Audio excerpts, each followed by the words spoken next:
Welcome back to The Necessary Entrepreneur, with this episode's guest being Christian Gill. He founded Boomtown Biscuits and Whiskey here in Cincinnati, Ohio. He was named one of the top 6 chefs in Cincinnati. The reason why that's significant is because Cincinnati is legit on the national culinary scene. He's been on numerous cooking shows and competitions on television and Netflix, and if you don't know his name, when you tune in and watch the video, you'll probably realize he was the dude who beat Bobby Flay, and he also won Guys Grocery Games.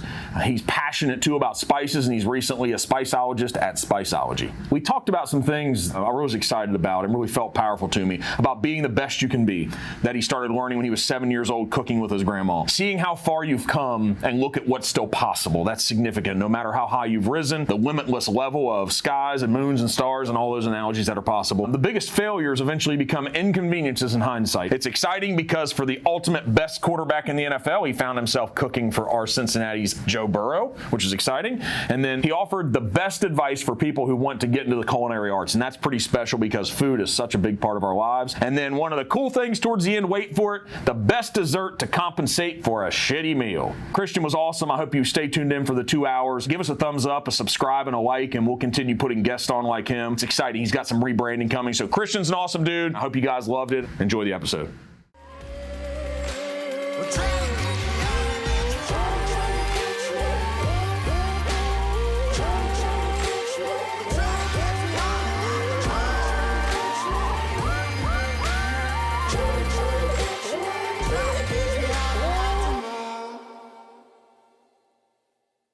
I walk around with headphones all day long, pretty much everywhere, so I'm good with it. Do you do that so people don't talk to you? Do what? Do you do that so they don't talk to you? Sometimes. Yeah. Airports, yes, but it doesn't work because I'll wear like little tiny headphones, and those little tiny ones that no one just does. It doesn't work at all.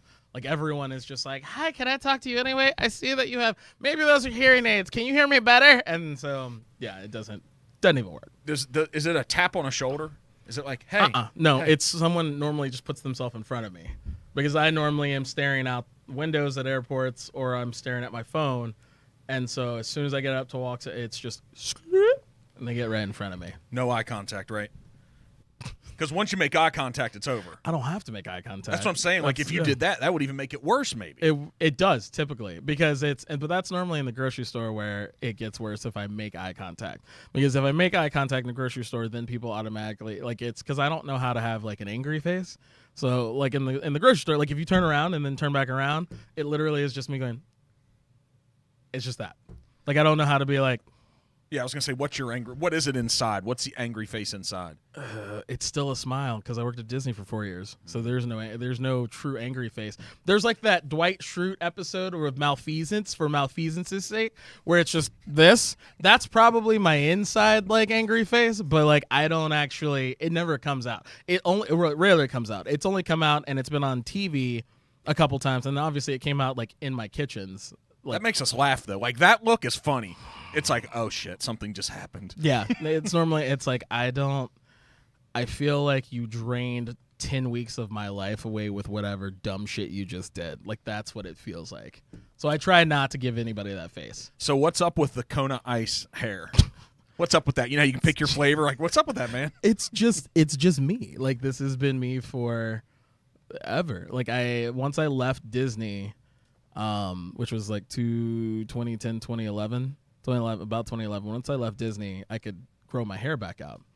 And so I just grew back out, and I've always had weird colored hair. I used to do it myself, and now I have a stylist who's been doing it for almost 6 years now. That's Victoria Kelly from Rituals. She's over off Erie Avenue. Hyde Park. So, yep. Oh, the life of luxury. It's not luxury. It's the life of hustle. Like, there's this perception. There's perceived luxury. And then I worked really hard to get 80,000 miles on my Delta so that I could get a Sky Club membership, but that cost me a lot of money. Probably more money than just paying for the Sky Club membership. But then time, right? Time. But do you think it's not, but isn't it luxury? It's just like, hey, dude, you've worked for it. It's still luxurious. No? You don't think so? Right now it doesn't feel that way. Doesn't feel that way. No. I was going to say, no, it doesn't feel that way, mostly just because it's just a constant go. There's not been like I get to actually go on vacation September 30th to Belize. I don't know why I said the actual dates. Now people can just figure it out.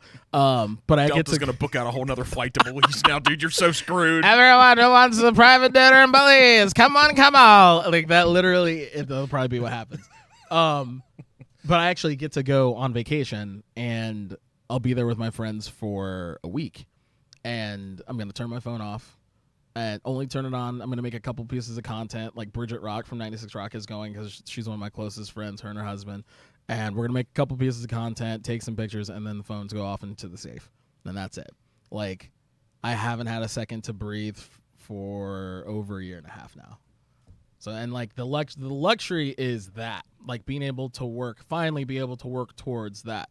Like I worked the, what was that? The Harley Davidson 120th homecoming. It was super baller. Got to work with Maddie Matheson, put on a culinary battle with a bunch of cool Harley enthusiasts and influencers, and watch them shit the bed on stage. Absolute fun, great. Foo Fighters, Green Day, like Fantagram. Got to meet Fantagram, one of my favorite artists.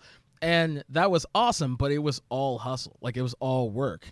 It wasn't, the play was, you know, getting to spend time with my friends that I work with that, you know, brought me out there afterwards, or like between sets. That was the fun. And it's things like that where, for me, you might see cool things online that I post, but I'm literally just posting these like benchmarks between the next thing. But like, there's not really a stop. Like, I might be home for 2-3 days. So I was gonna say, we were talking about earlier, like 2-3 days I might be at home, but that is literally to put down the 4 Pelican cases I just had for a culinary production event, to pick up the suitcase full of clothes to go film a show out west, like grocery games, or film a Bobby Flay show. And then put that down 2 more days later to pick up 3 more cases of Pelicans for spices to go out and do demos for Spiceology. So it's just been go. So why do you choose this life? Because once I stepped out of Boomtown, stepped away from the restaurants, it was like, as a chef, and I feel like 99% of chefs feel this way. Once you put yourself out to pasture, even if it's temporarily, you feel like you're failing. You feel like you're failing. You feel like you're being lazy.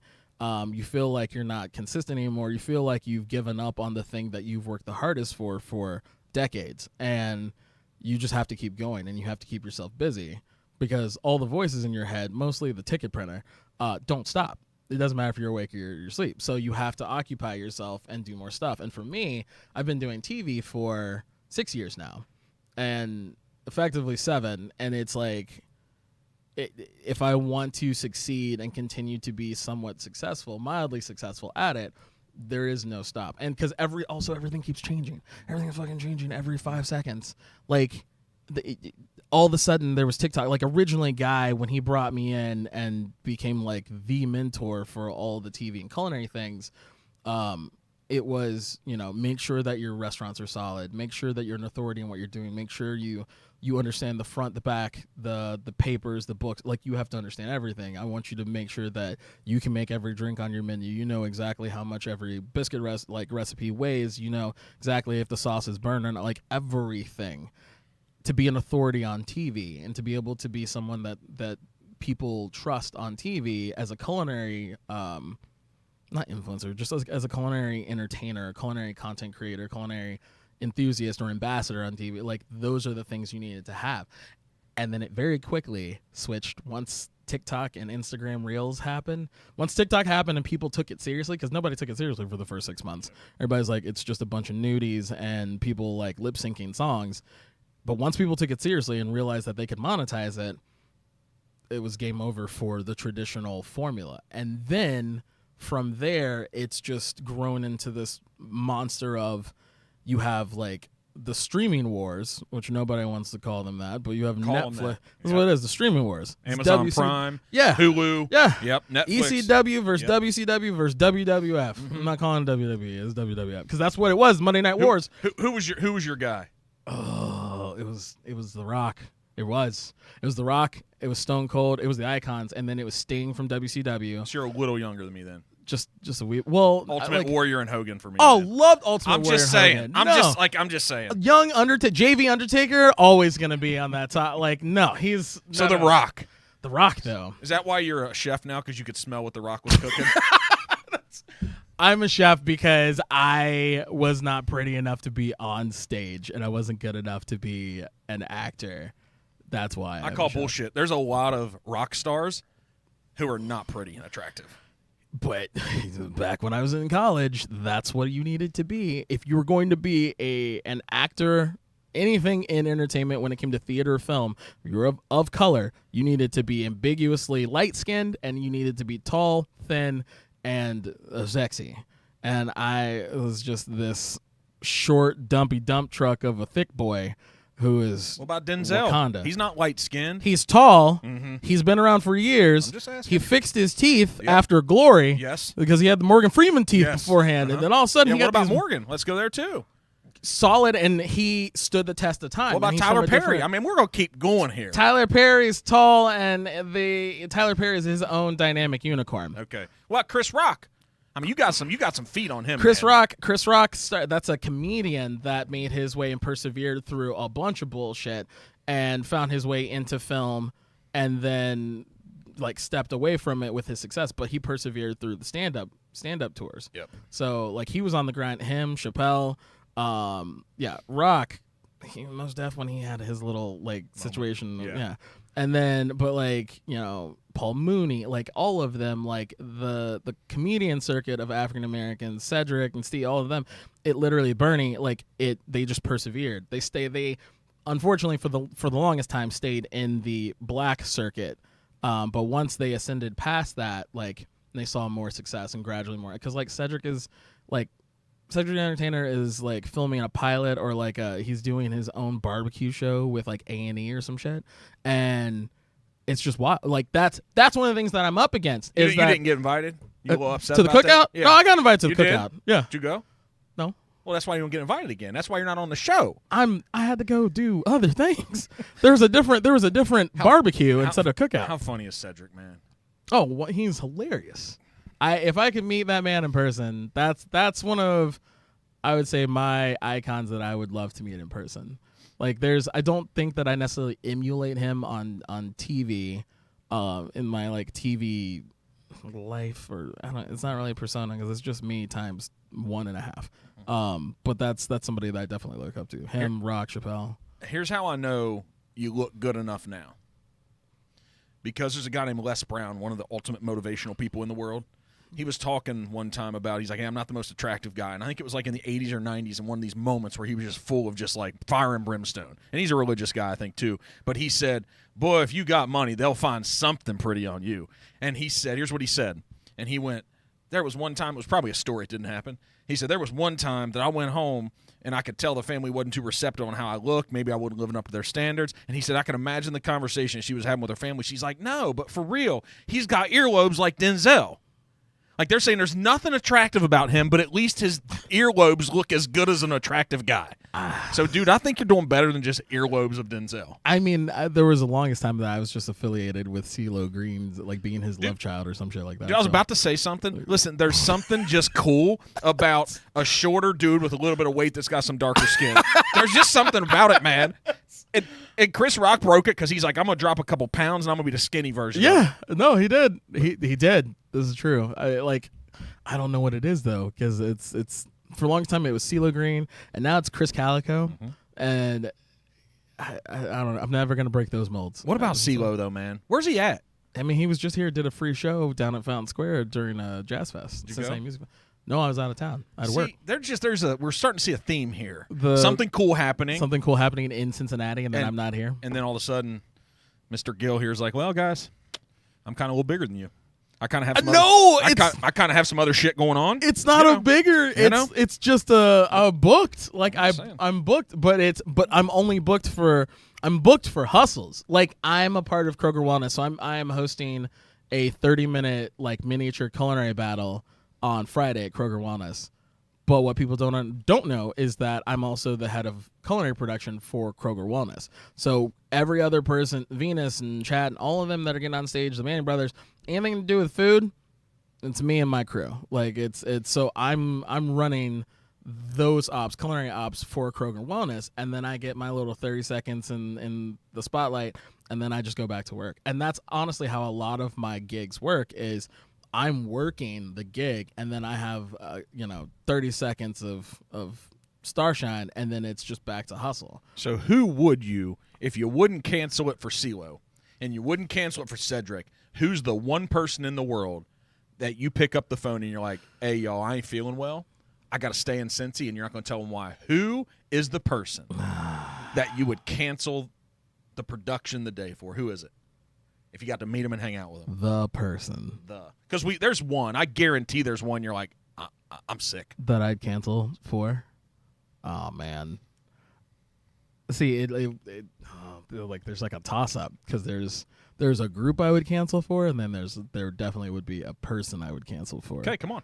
So I would if Dave Chappelle said, "Come to Yellow Springs tomorrow," I'd cancel for. I'm gonna hang out with you. Yeah, I mean, I guess there's two people then, because like Guy, when we finished filming at Lucius Q, we finished filming for Diners, Drive-In, Dives, and like we finished, and he looked because Boomtown, the old Boom, the original was OG, was across the street, and he was just like, "What the fuck happened?" And I told him, I gave him the rundown, and he was like, "Get on the plane tomorrow."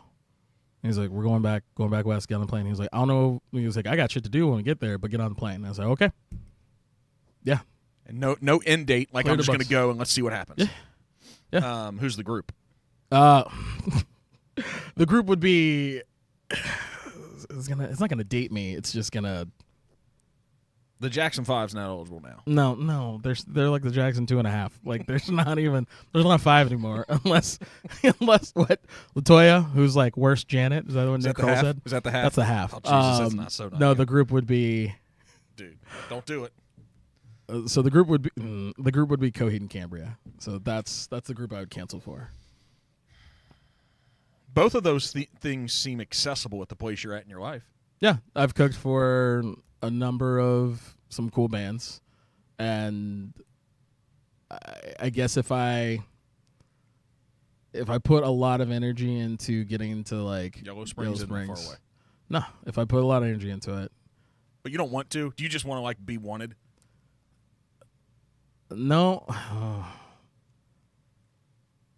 No, it's not that I want to be wanted. It's that I'm so focused on trying to obtain my goals and aspirations within TV and media that I'm just, the blinders are on. But that's kind of what I've been taught, is that you want that, you got to put everything into that. And like I just went out and filmed Grocery Games a couple of weeks ago and sat down and talked to Guy, talked to Christian Petroni and a couple other boys out there, and it literally was the same thing. It was, you want it, this is, you have to put your focus in social media. And because I haven't. Because like I pop the fuck up for 2 seconds and then I'm gone again. And that literally is just because as much as an extrovert as I seem, I'm really quite introverted. Like I realized that 6 years ago with a lot of work that I'm good at doing some of the TV stuff, the culinary competitions, the hosting. Like I'm good at that. I've worked on that alongside of developing restaurants, concepts, and just different food concepts. Like I'm good at that. And I think that I'm good enough to be able to get something on TV or on a network. And so I've been working really hard at that. And so it's not necessarily being wanted in the sense of like, I want everyone to love me, because now people hate me, and I've had to come to grips with that and get used to that over the last year. It's just that I'm good at this and I want to get better at it. And as much as I think that I'm deserving, apparently I'm not yet. So I just need to keep working. Like there is nothing, it will not be handed to me. It will be something that I have to squeeze that orange until there's nothing left. Where'd that come from? If you the said drive? you were taught that, and this thing started, but you said 6 years ago, but who taught you this? What were you around? What environment? The TV? Just Or just about the ambition? the ambition, man. That you have to going all in, and just the attitude and the perspective we talked. Like, where'd that come from? Because what I found about business, you better have it. Yeah. If you want big things, you better have it. You have to have it. You can't. Did it evolve? Distractions. Yeah. It definitely, I had it. I would say my grandmother and my grandfather, that's who truly like drove it into me. Because like my grandfather always said that the only thing you have is your name. the end of the day, you go to sleep, only thing you have is your name. And when you wake up, somebody's going to be fucking better than you. Every single day. You go to sleep, you wake up, someone's better than you at something or everything. So you got to keep working to be the best that you can be. And at the end of the day, when you're done with everything and you've been the best that you possibly can be, someone's still going to be better than you. But as long as you gave everything you had to being the best you possibly could be, you're not going to be mad at that. And that stuck. And then I moved to Cincinnati. I was married, got married after Disney, moved to Cincinnati, got divorced because shit happens. The chef life. Shit happens. Chef life is fucking rough. Brutal. And I almost left. Cincy but my friends that I made while I've been here, they were like, you can figure this out. You'll get it. It's gonna, and then it just kept fucking declining because divorce just sucks the soul out of you, as well as everything that you hold dear. And I still managed to slowly, I got to the point where, I had no car. I was taking public transportation all the time, which I don't mind. It's fine. I was walking to Boomtown. PJ was picking me up to go to work. I was walking to work at 5 o'clock in the morning to go make biscuits. That was happening. And everyone is seeing the success of us opening this restaurant, and I ain't got no fucking car. And that's just what had to happen. And I had to hustle. My friends helped support me and lift me up. And I lived in Covington, in one of my friends' houses, in their 2-level apartment above in their house that they own, until I could move downtown next to Boomtown. And then now I live across the river back in northern Kentucky because it's peaceful there, and I can just look at the skyline. It's great. It's peaceful here. It's peaceful. It's peaceful here. Because we're sitting in northern Kentucky physically. We're sitting in South Cincy. We had that debate before we started. Hey, when you said that people hate you now, yeah, what do you do with that? You deny it for a long time. You make up excuses as to why you shouldn't be hated, and you try your best not to look at it from their perspective, and then you just kind of shut yourself off from everyone else and just kind of go away because that's what you assume that everyone wants you to do. And then eventually you realize you don't fucking care. They have their agenda. Money is money. And at the end of the day, everybody wants money. So closing, I know I said money and fame. Money and fame. Money and fame is what everyone wants. Yeah. Some sort of affirmation, reaffirmation. That we're awesome. Yeah. That's Was it I Am Awesome? Who was that? The Wiz? Yeah. I Am Awesome. Yeah. Everyone wants that to a degree. It doesn't matter if it shows in your plates in your restaurants, your multiple restaurants, your brand as a whole, your content. Everybody wants it. And it's one of those things where I did not. I said there's things I won't. I want to talk about that one down there. Yeah. But the one that closed, when I tried to close it the first time, and I announced it in was that January, February, or March when I announced it, and I was like, hey, this is it, we're closing. And the community, the city rallied around and no, you're not fucking closing. But when I told my staff, I was like, this is it. I've got 4 weeks of pay for you guys. Instead of most assholes are gonna just close the doors that day, lock them up, can't get in, can't get your shit, that's it, just surprise. Won't answer the phone. No, nothing. And I was like, I'm going to do everybody a solid and be as the best. I can pay all the bills out for 4 weeks and all y'all get paid. Just show up. Y'all are going to make bank in the last 4 weeks because everybody's come and support us. Yeah. And they hated me. They were like, no, we want to stay open. I'm like, you guys don't understand.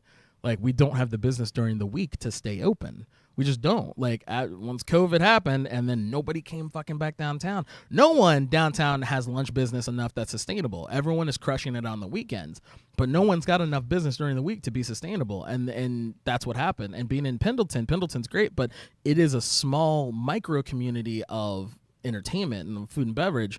And it's like Main Strasse, the same type of thing. Yeah. Right? I mean, you're going to pull from that geo area right there. Right. But it's not a destination. No. Pendleton's not a destination. No. Or it's not. Main Strasse was for a few people. Yeah. But not for the 2.2 million MSA. Right. And we tried our hardest to make it a destination, to help support and elevate it into a destination. And do you think I'm wrong with saying that? I don't think it's a destination. It's not. Yeah. It's what's a destination, and what is not really a destination anymore either is the casino. That also has that's everyone's apathetic to that as well. but it's just like we wanted it to be, but it's just criminally adjacent to Main Street, Vine Street.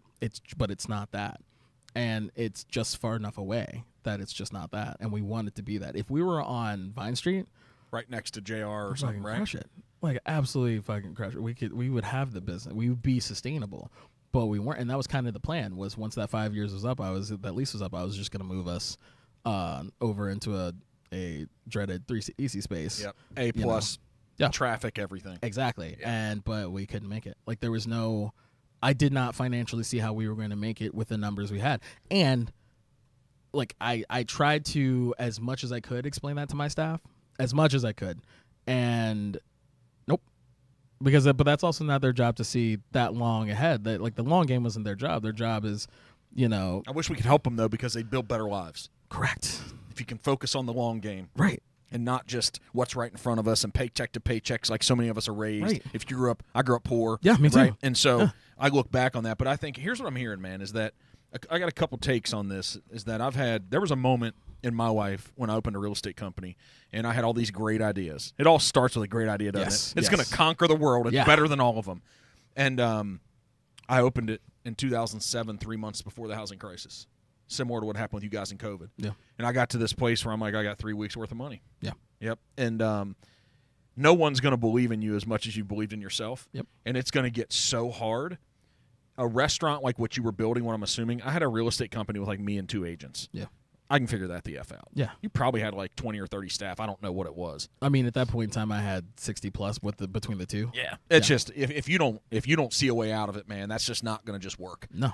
That payroll's huge. When you get to the point, and this is every operator, every restaurateur and owner of any business that has staff, you go to sleep thinking about how you're paying everybody. Payroll is a absolute train wreck. Like it wrecks your psyche, and that becomes those numbers which the numbers matter. Like, the only way you're successful is the numbers. But once the numbers don't add up, and you've been trying and what my staff didn't see was the fact that I was trying my hardest to find supplemental income to make that my primary income with the TV stuff and with outside consultation and stuff away from the restaurant, so that I could take less to give them more.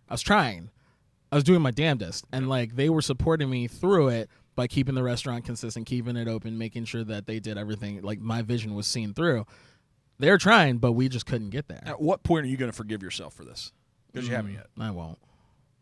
I don't think I think that that's something that, as long as I keep it up here, that keeps me as humble as it can.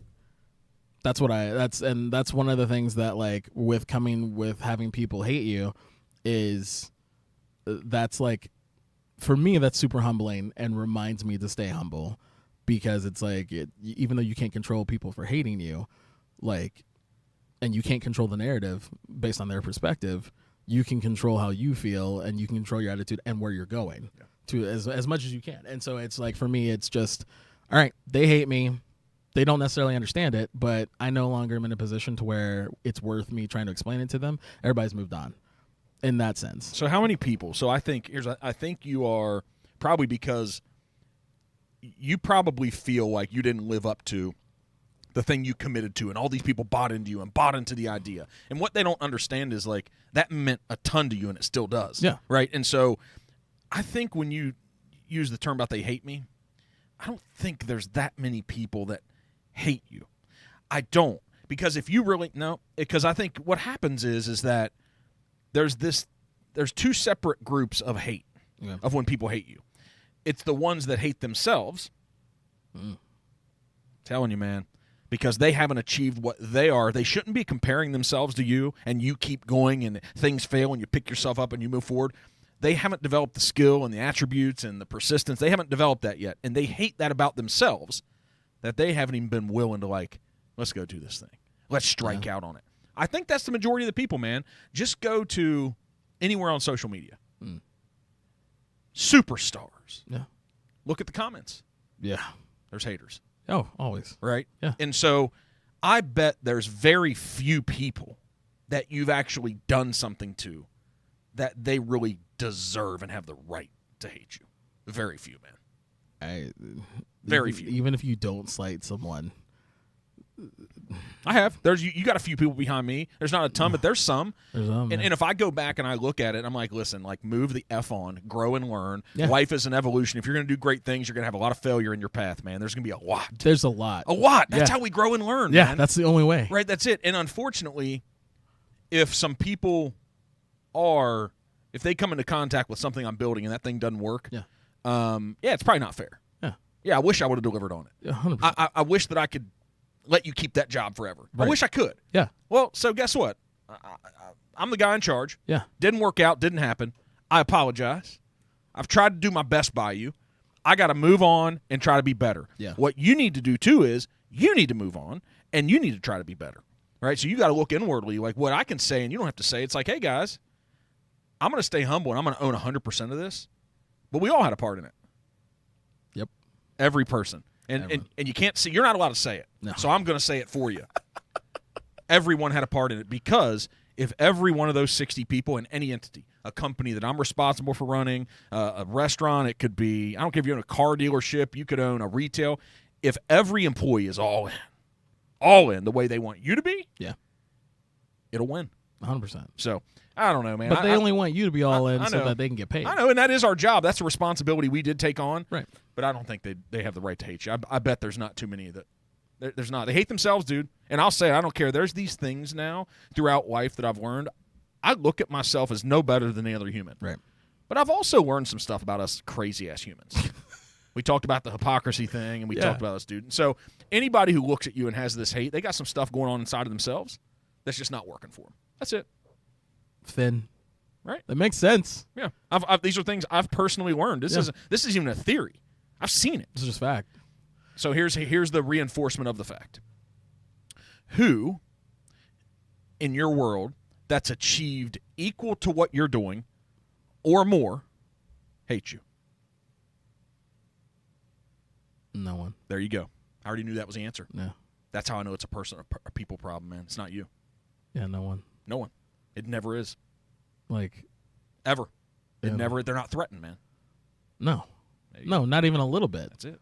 Which is its own sort of conundrum, because you would think with healthy competition, but there's a point, there's a step that you hit where even the people that are competing, like that race that you're running next to somebody else that's doing something relevant and relative to what you're doing and trying to achieve similar goals, they're similar. They're still not exactly the same. So they still have their own deviations that they can take on their path to keep from running into and falling underneath your footsteps and underneath your gate. They still can go. They can go this way. They can go that way. And that's the same for me. Like, I see people and sometimes it sucks and you have to just like bite the bullet for like 2 seconds. But then you're like, that's cool. I'm going this way. There you go. And it's fine. And then, but there's no hate. It's just like, well, I'm glad for them. I'm happy that they're seeing that success. And I'm like, well, I'll get there. I just have to continue to go my path. See, it's because you're owning it. Yeah. That's what I'm saying. Like, here's what happens. Like, when you get to a very competitive race, everyone wants to win. But there's probably only like 3 to 5% of the people that have a shot at that moment who you are. In 10 years, the people that don't have a shot, maybe they'll continue to go. But right now in any race, like I've found 3 to 5% of the people. Yeah. And what you'll find is that everyone wants to get first, but after that person gets first, they want their people to get second, third, and fourth. Yeah. Right? Yeah. They're not mad. They're not upset. No. And then you'll also, if you're second, third, fourth, fifth, or sixth, you're like, I finished the race. I've accomplished some things. Look at all those other people that I did perform better than, and then look at the 4 or 5 that are ahead of me. Look what's still possible. Yeah. Yes. Look what's still possible, what is obtainable. Yeah. Because if they can obtain it, I know I can obtain it. See? Like, They'll it's just a model matter it. of time. Yeah. And those people, if you have the attributes that get you to 5th, 6th, or 7th, they'll want to spend time with you. That's what you're finding. Yeah. That's how Guy calls you up, and all these other people call you up because they're like, the dude's all in. Yeah. He's got the attitude. He's got the mindset. He's got the intelligence. He's got all these things. You know what they know? Those dudes fail too. Yeah. They don't give a shit about that, dude. They really don't care. They just want to make sure you're okay with what failed. Exactly. They don't give a shit, man. And it's funny because, like, as there's a level of step back and just breathe for a second. It's not that you're being impatient. It's that you're willing and you're hopeful, but you just need to take a second and just have like a sense of understanding of where you're at. And like, I'm starting to hit that point of like understanding where I'm at and being able to step back and go, all right, Everything's fine. The world's not on fire. Just because I haven't achieved this, this, and this yet, the world's not on fire. And then bringing it into perspective. And like the biggest one is like I've pitched 20, 30 shows now, like amidst different production companies and different people and different conceptualizations, like 20 or 30 to different networks. Still pitching right now. There's a show being pitched tomorrow with A&E and History Channel, and like it's stepping back and going, all right, 30 rejections is still fine because people that I'm looking at with the success that they have did not see that success and did not see the potential and the beginnings of that success. And like the train didn't leave the station for them until they were 38. Guy, 38. That's when the train left the station for him. There's some other people like 29, 20, 30, and they're those outliers where they somehow just right place, right time, plus all the talent. But like the people that I truly believe in and I listen to, they're a little bit older, a little more mature, they're more established, and they said, you know what, that's cool, maybe later, but for now I'm going to focus on me.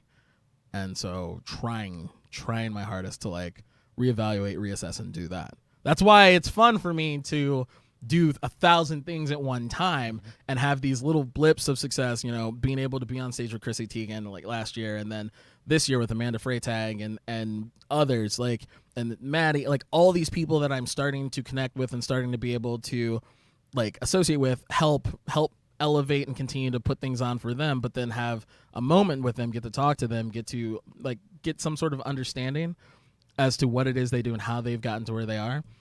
It's that stepping back and not trying to just like force it into existence. It's stepping back and going, all right, talk to them, figure out, like how they did it. But like it's the how, not the when. Because if I only go by the when and I gauge by the when, it's just not gonna happen. It's just how. So what I'm assuming, I don't know anything about Guy or any of the details or anything, but you said at 38 it happened for him. Yeah. Here's what everyone that didn't know him, which is like, what do we have? 360 million people in this country. No. I bet like every one of but like 50 of those people don't know the grind he went through until he was 38. You know what they all look at? Like, who's this guy? That's an overnight success. I guarantee that's bullshit. It's bullshit. See? It's absolute bullshit. It's the decade and a half. Yeah. It is. It's all the failure. It's the successes and failures with his investors and his restaurants and the continued failures that, and like we were talking about other people in town that are icons and doing it up, and just it's the failures that eventually do not become failures. They just become inconveniences, and eventually being able to look at it that way. Like I can't yet. I still do not look at Boomtown 1201 Broadway as an inconvenience. It's still a failure. And like I said, it's going to hang up there and be a failure until I figure it out. But that's where it is right now. When it gets to the point where I'm like, that was a hiccup, then that's new level shit. You know what then you're going to say there? You're like, man, I learned a lot from that. Yeah. You're not there. But you'll say that. You're like, man, I learned a lot from that. If I hadn't gone through that, I couldn't have arrived here. Correct. That's true. I know that's true. I look at my own life. Yeah. Right being here at 44, I know that's true. Yeah. So are you ever starstruck? It doesn't happen anymore, does it? No. Yep. Is it weird to say? No. It's not. I would have the question I would have asked. It's like there's no way you're starstruck anymore. No, I'm not. Mm-hmm. Like there's no one. You roll by Dave Grohl and company, or roll up next to Green Day, whoever. It doesn't really matter. None of the name dropping matters because it's not. To me, they're just people. The last person I was starstruck by. The very last, and it's the most typical shit. Now, I give you two guesses. I mean, probably Bobby Flay originally. No, it wasn't at all. So nobody in your space. Nobody in my space. Okay, probably like Oprah. No, adjacent to my space, local. Adjacent, local. I mean, still bigger, but adjacent. Okay, could have been Jeff Ruby. No, not even. Starts with a J. See, you're gonna know this. I don't know your world as much, man. Like Burrow. Oh, was the last one. Joe Burrow. When I started cooking for Lael Collins as his private chef last year, and the very first dinner I did, was for the O-line, and then Joe showed up. And their quarterback. And I fucking, I didn't know he was coming. What'd you do? You just lock up? I just locked up. I absolutely locked up. I was making I was finishing the gumbo, and he walked in and just turned and he was like, "What's up?" And I was just like, and it was like and I caught myself real quick and I was like, "You dumb." Like, no one for at least a year and a half, 2 years. No one. And then he walks in, "What's up?" And I'm just like, because you know what's wild? He could have done that for you. Yeah. I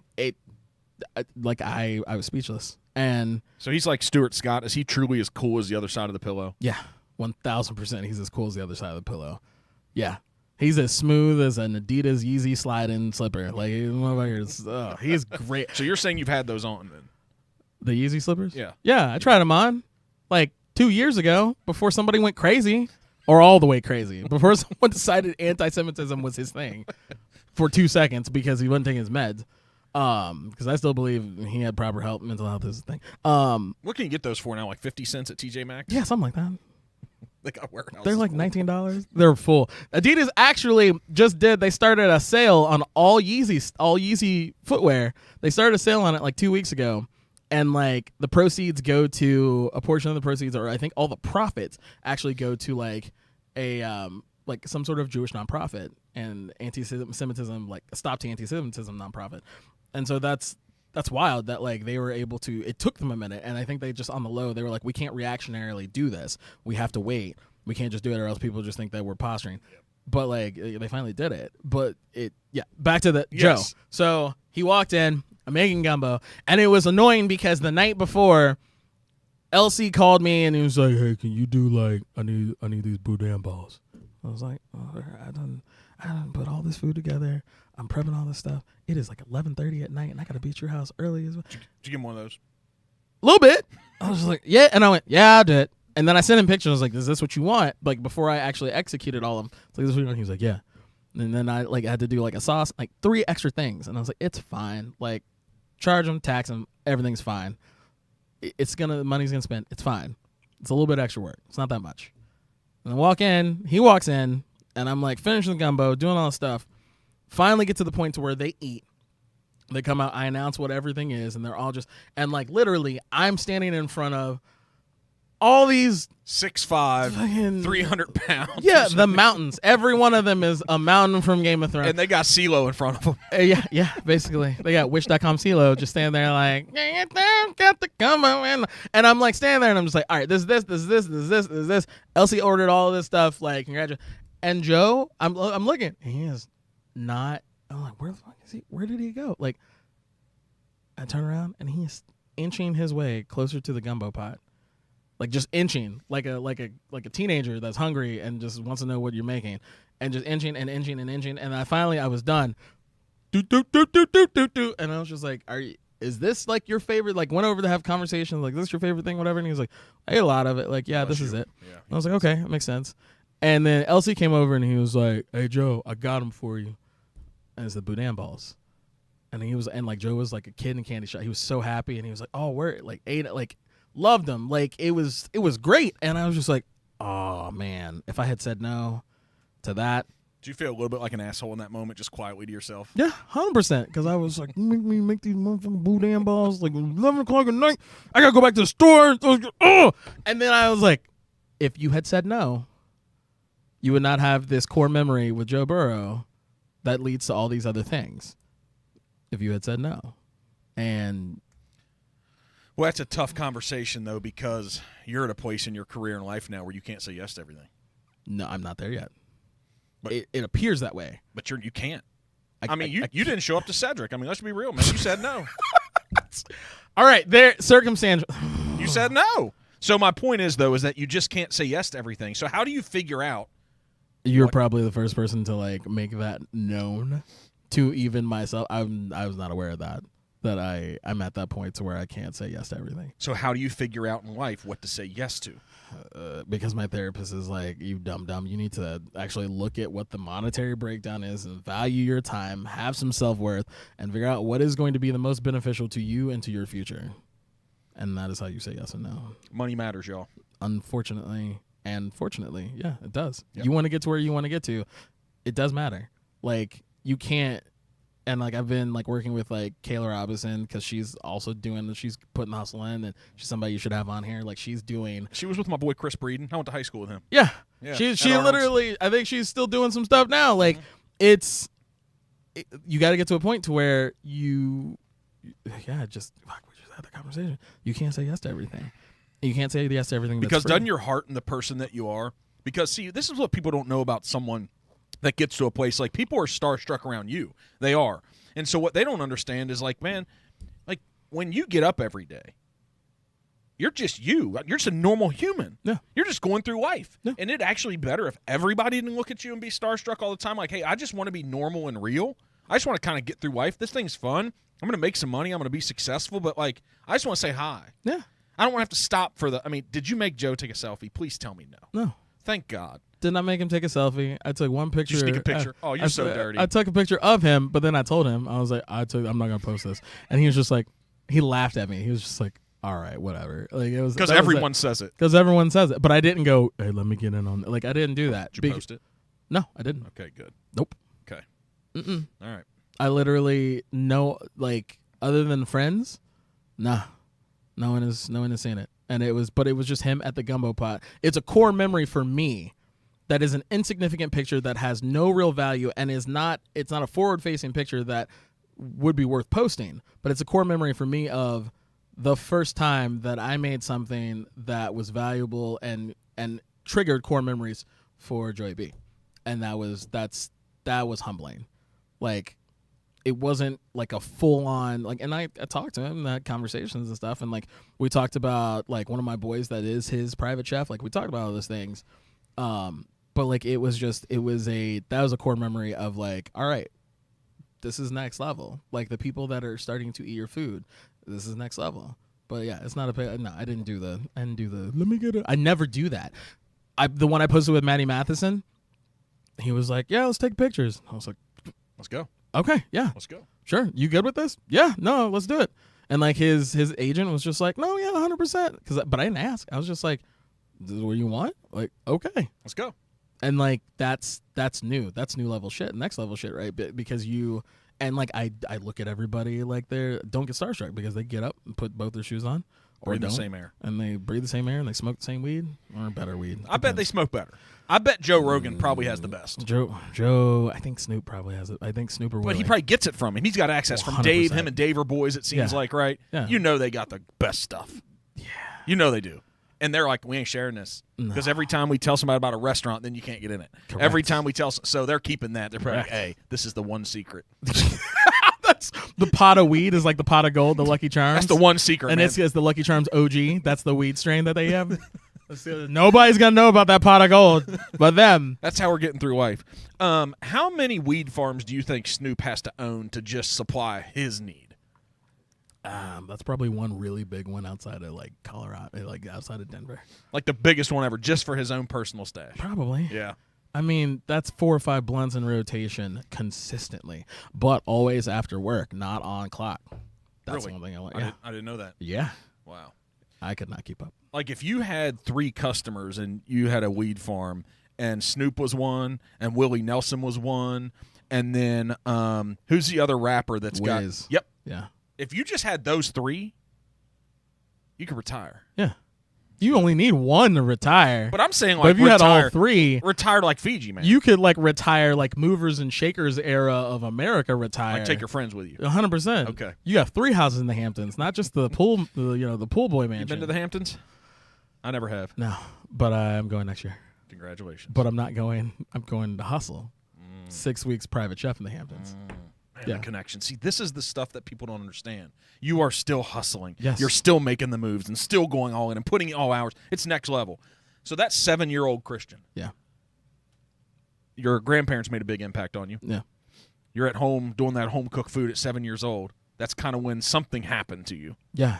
I mean, getting cracked over the head with a rolling pin for putting too much chili powder in the chili. Grandma? Yeah. And then get my first like sip of Jim Beam because that's what she put into the bourbon balls. And it wasn't like turning me into an alcoholic or anything like that. It was literally my grandmother instilling know everything that goes into that pot. No matter what you cook, you need to know what everything tastes like. And then now when people are like, well, if somebody wants to be a chef or my daughter wants to be a chef or blah, blah, blah, and I'm like, eat everything. That's literally the number one thing that my grandmother taught me about food was eat everything. Because that's why I got cracked in the head with that rolling pin over the chili powder I put in, because I didn't know how bitter the chili powder was in large amounts by itself and that it could overtake everything else in that pot because I didn't taste it beforehand. Eat everything. Anyone. I don't care what you want to be a food critic, you want to be this, you want to be this. Eat everything. You want any sort of you want to do food competition? There are people that every week, not every day, every week, somebody is like, hey, I want to get into food competition. I want to do this. And I'm like, cool, eat everything. And they're like, that's it? And I'm like, yeah, the rest of it will come. That's the beginning. That's the beginning. Like, you eat everything. You're not going to learn clock management the way Bobby Flay has clock management on his side until you start losing. Once you start losing, you figure out it's the failures that eventually become inconveniences. It's once you start losing and you realize, I let that cook too long. I didn't let this cook long enough. And then you start focusing on, after you understand your flavor composition, you understand the profiles, you understand textures and different chemical processes that happen when you cook. After that, then you start looking at time clock. That's how I beat him. Dude, you're like a mad scientist. Every chef is. Every chef. The great ones. Everyone. The really good ones are. Oh, even the bad ones. Everyone. Everyone. That's is. the mad part. That's the mad part. Even the bad ones are mad scientists. Because if you don't have that understanding of what you're doing to the food as you manipulate it, you're just gaslighting your food. Yeah. You don't want to do gaslight gastronomy. You want to do actual full-on fucking sexy, manipulating something, make love to that shit and put it on a plate. So spices are important to you. Spices they've always been important to me. They have become a focus since I've been at Spiceology for the last year and a half. But they've always been. Literally, you ask anybody that was in my kitchens, you ask my management staff, anybody that's cooked with me, they're like, yeah, motherfucker seasons like a motherfucker. What's the holy grail of spices? MSG. Holy Grail. It's misunderstood, and it's coveted by a lot of chefs, but it's misunderstood because it was developed during the World War II era by the Japanese, and so everybody was like, no, they're trying to poison us, or no, we don't want that. And you're going to turn you into a Japanese Nazi is what everybody thought, which then turned into the Chinese restaurant syndrome, which was nothing but racism and systemic racism, and it turned into that, and then it turned into nobody liking it, and it was blacklisted and something that was super taboo, and you still can't say it on Food Network because of their target audience is very much Bible Belt, and very white, and so you still can't say it, but now it's starting to show up in some competition. But it's and if you know what you're doing, you can find MSG in other things like soy sauce, fish sauce, things like that, or you can find MSG equivalents like Parmesan rye and things like that have that natural umami factor and elevate the shit out of your food that way. But that is the holy grail and most coveted thing in my kitchen. And some people are like, oh, well, that's a crutch. And I'm like, butter and cheese is a crutch. If you mask everything with enough butter and cheese and make it super decadent, then you can mask all your faults and failures inside that dish. MSG is going to highlight and elevate everything. So if you fuck something up, it's also going to highlight and elevate that. So you have too much char and it tastes burnt, too much smoke and it tastes like liquid smoke, and you have MSG in there, you're going to taste it exponentially. So to me, that is the MSG, and then salt. After that is just kind of a fight out for the top 8. MSG, then salt. MSG, because it's going to just boost everything. Salt, because it's going to brighten and highlight most things, and also wars were fought over salt. There's a reason that it's so fucking good, and it's preserving, stabilizing, tenderize, all that shit. After that, everything you can. Some people are like, oh, paprika. One everybody sleeps on is thyme. We could do all the ways we could use that, but thyme, the actual herb, I think it needs to make a comeback. I think it's one of those sleepers that it's herbaceous and it lifts and brightens a lot of different things. It like dill, but it's a lot lower level. It's that deep body Cabernet, Cab Franc funkiness that you don't know what's giving that. Yeah, you don't even know what's happening to you. Nah, it's time. It literally is time. And time takes time to develop those flavors. Is that THYME? Yeah. Wow, man, that one moment that I was smart today. A lot of moments. 5th grade spelling bee, dude. Had a lot of success at that one. Kalamazoo. That's time. Where'd you grow up? Lexington, Kentucky. Really? Yeah. So what the hell? Yeah, Central Baptist Hospital is where I was born and raised. In the playground, spent most of my days. Sorry. Is that Fresh Prince? Yeah. Yeah. See, you're there. Smart. Come on, man. Smart. You Come there? on. Here You we go. picking it up? Yeah. Yeah, I grew up in Lexington. I was there through high school. I went to an art school for most of my K through 12, and then graduated from Bryan Station, played football, did all the things. But football, theater, tennis, like that was my jam. See, that's funny. Well-rounded. That was very rare to be a football player in theater, played tennis, all that stuff. Because I didn't do spring ball. That's why I played tennis. Because I wanted to stay agile. I wanted to make sure I stayed light. And I also didn't want to get rocked and get hurt in 7-man. So I didn't play spring ball. Instead, I made sure that full season I was there for it. But I also kept my endurance up and got my cardio from tennis. And I never got so good at it. Like I was mid. I was mid at tennis. Like I was always the 4, maybe the 5, rarely the 3, never the 1, the 2, or the 6. So it was that sweet spot of I always got to play against other people that were mid to mildly mediocre or mildly good. And so it was never like a blowout. But then occasionally they'd be like, all right, Gil, you're a 6. And I'm like, fuck. Because then you're paired with the 1 for doubles.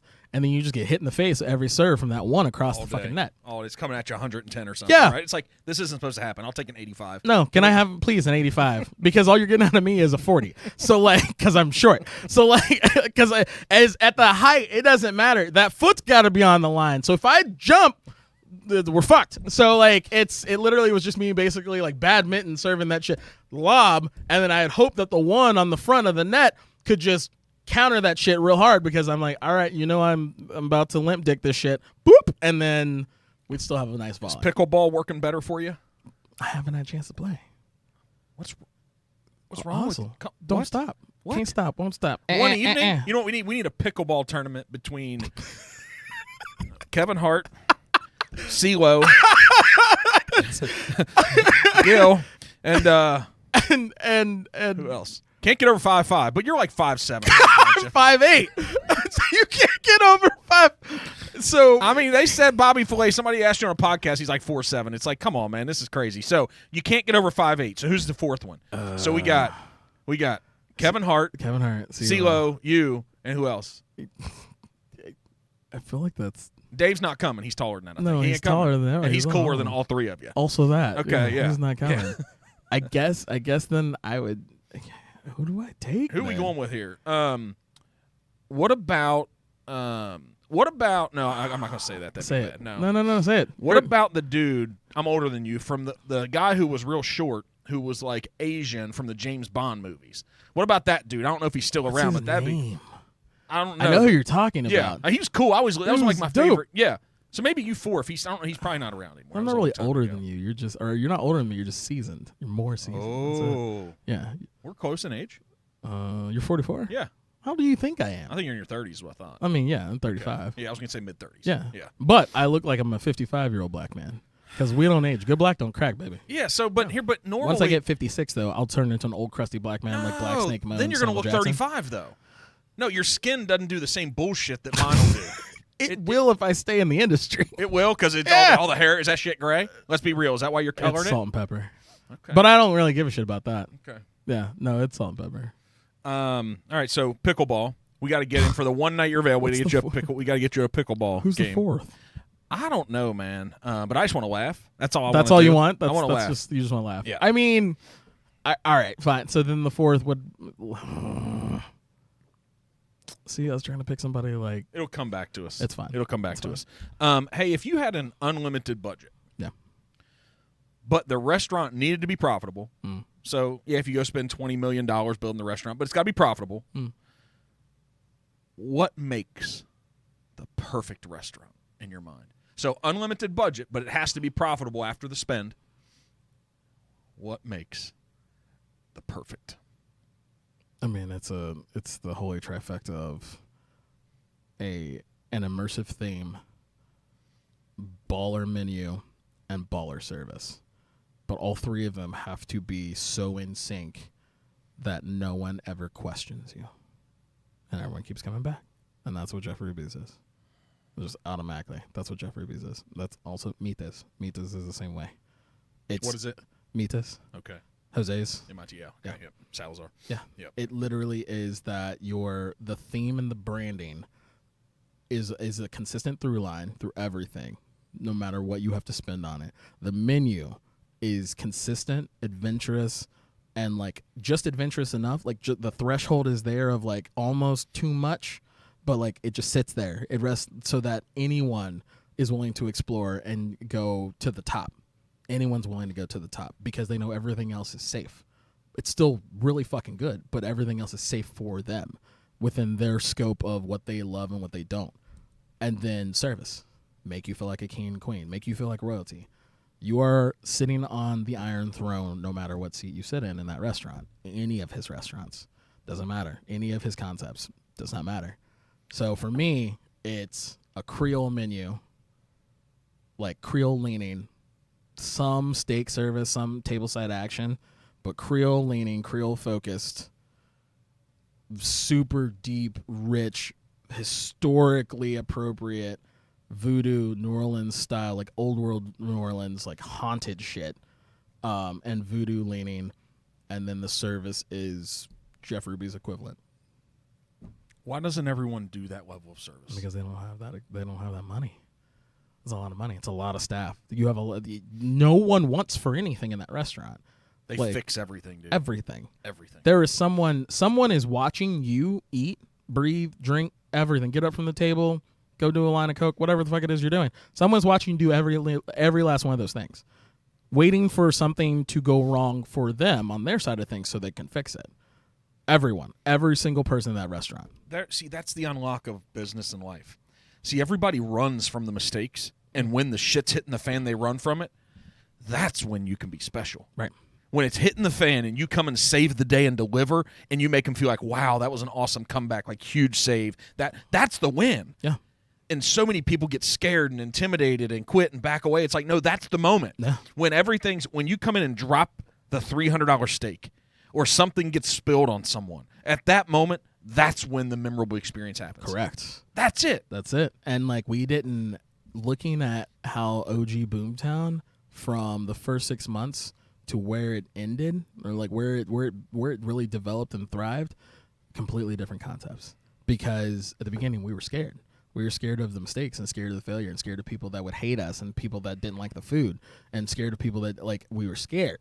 So that restaurant that was supposed to be sit down, semi-fine dining, slow service, a slow, sexy brunch with a southwestern southern theme to it and leaning, very quickly became a fine casual or semi-casual, quick slang and bang brunch experience throughout the week. Like, because there could not be any errors, any slip-ups. Tickets get over 12 fucking minutes. Like, PJ was having everybody's head. And eventually, we all were like, why is this taking so long?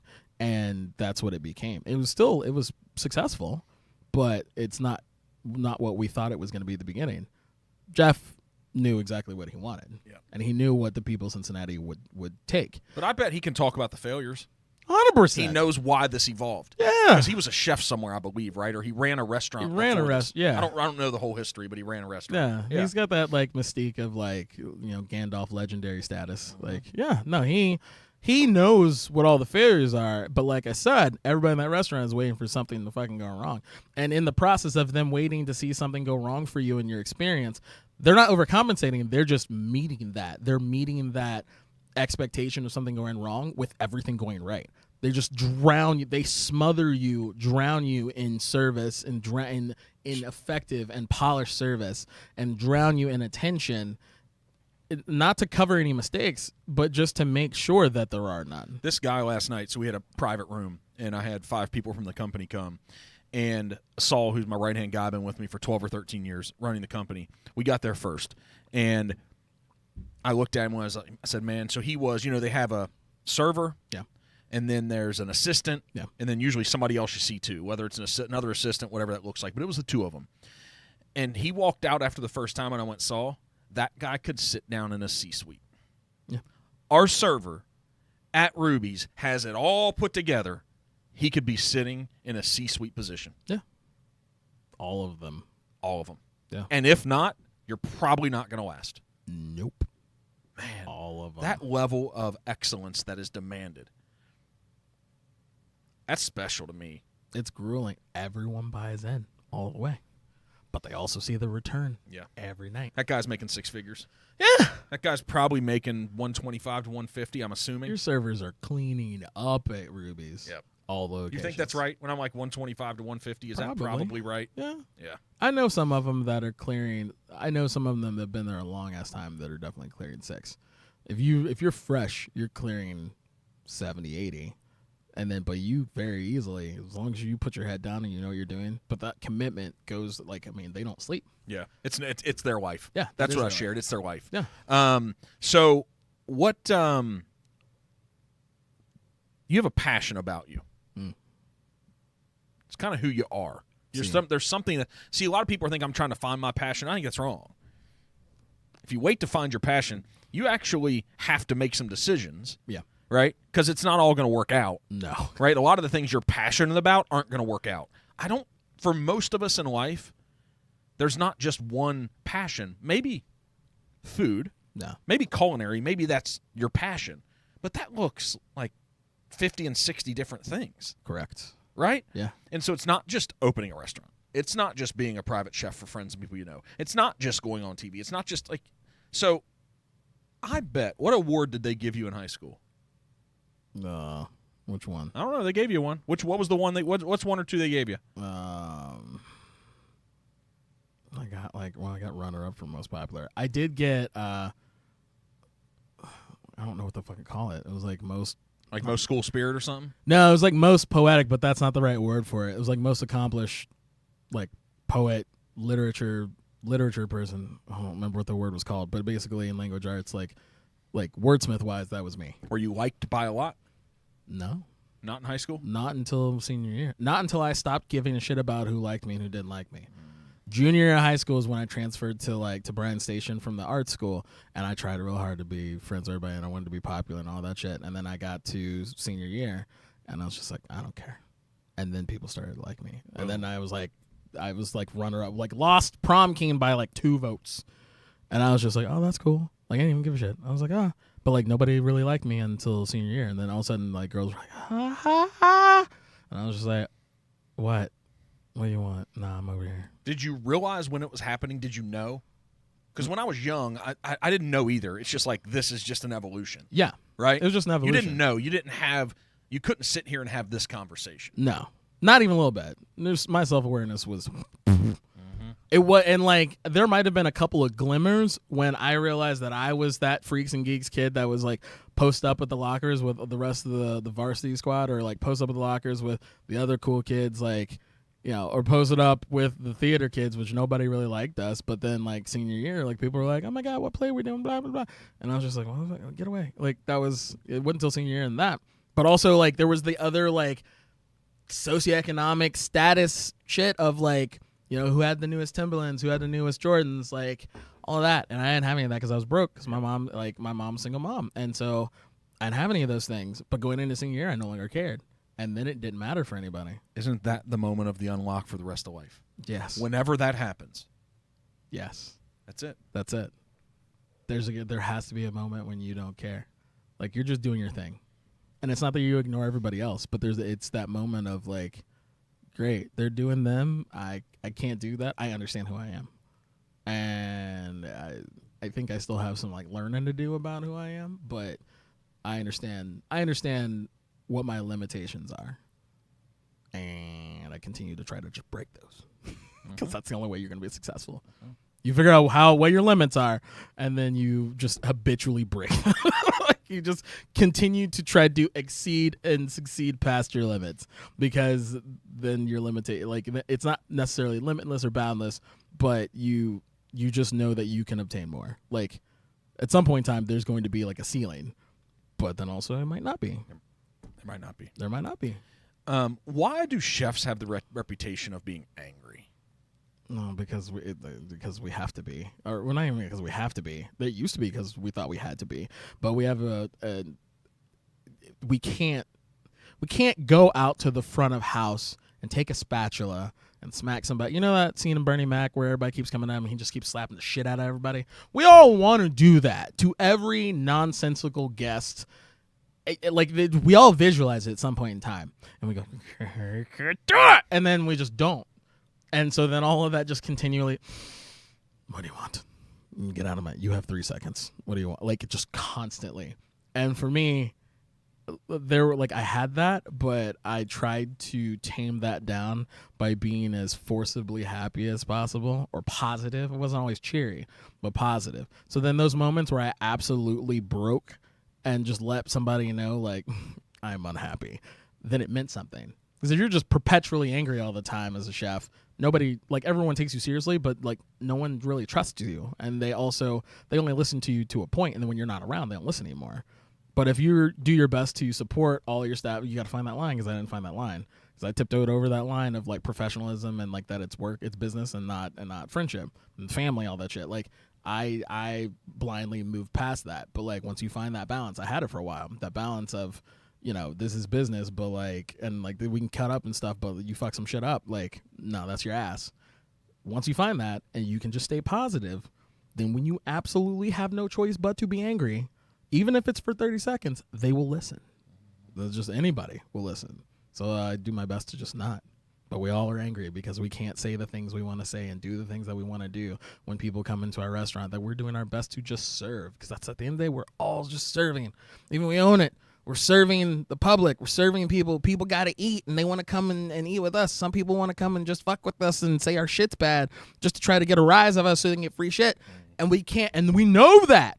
We know that. We are suckers for pain, and we know it. And so it's just anger, just constant aggression. But learning how to go to therapy, find time to chill, find time to, and it's not even work-life balance. It's always imbalanced in a restaurant. You're never going to find work-life balance the way you want it to be. It's once you surpass and ascend past being in the restaurant, and once you ascend and surpass the payroll, like, you know that everybody's going to get paid. Once you know everybody's going to get paid and you can sleep soundly, because no matter what, everybody's going to get paid. If it's a day late, you have somebody that you're holding accountable and holding other people accountable that you can be like, the fuck, and then they're going to take care of it. But once everybody gets paid and you can sleep soundly, you have surpassed that point of being angry all the time. Sometimes you just turn it on for shits and giggles. Gordon Ramsay just turns it on for shits and giggles. He didn't have to be. Why is he so good? Because he's loyal to his brand, he's loyal to his staff, and he's honest.